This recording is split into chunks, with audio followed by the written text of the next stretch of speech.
First of all, how's Gerard doing?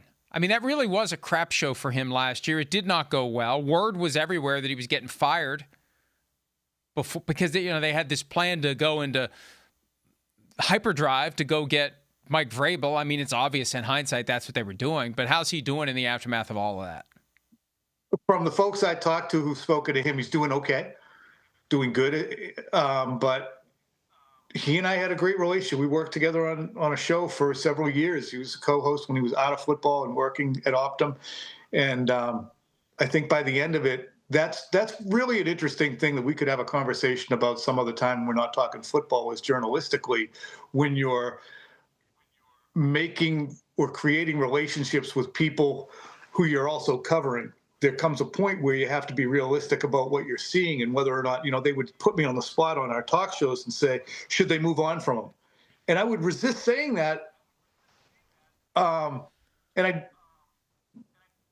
he was getting nothing more out of it. The team was getting nothing more out of it. So it was really hard. So by the end of it, basically what I'm trying to say, Mike, is I don't talk to him anymore.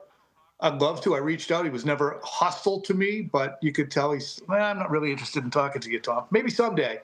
But, damage done in the relationship because you have to cover it a certain way and be honest, because Gerard's not signing my check. But in the end, you feel badly about it because relationships are... It's difficult. Yeah. It's difficult, and it's a two-way street. And there's always a wall there with a lot of these coaches and GMs I've gotten to know, and it makes sense because you don't want to develop a friendship with someone that, from our perspective, we eventually may have to tell the truth about, and you don't want to develop a relationship with someone from their perspective who may have to tell the truth about you and may have to say something that's going to piss you off. So it is very difficult. And look, we'll be kidding ourselves if we say that there aren't plenty of reporters who are up the butts of the people they cover. Plenty are employed by the league they cover. So it's admirable that you're even sensitive to it, because we live in an age of do whatever you want and hope nobody notices. And if they do, just ignore it, because we're going to do whatever we feel like we need to do. And the people we cover absolutely know it.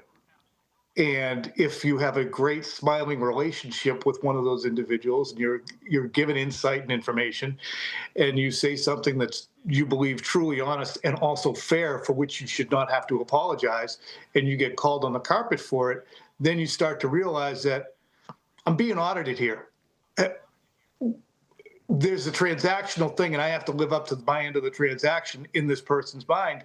And that's why, as I get older, I spend less time, unfortunately, relying on individuals, because the closer you get and the more you ask for insight about what's really going on, the more it will color your conversations and how you cover the team. And you'll be much more excusing of what are honest and objective mistakes being made.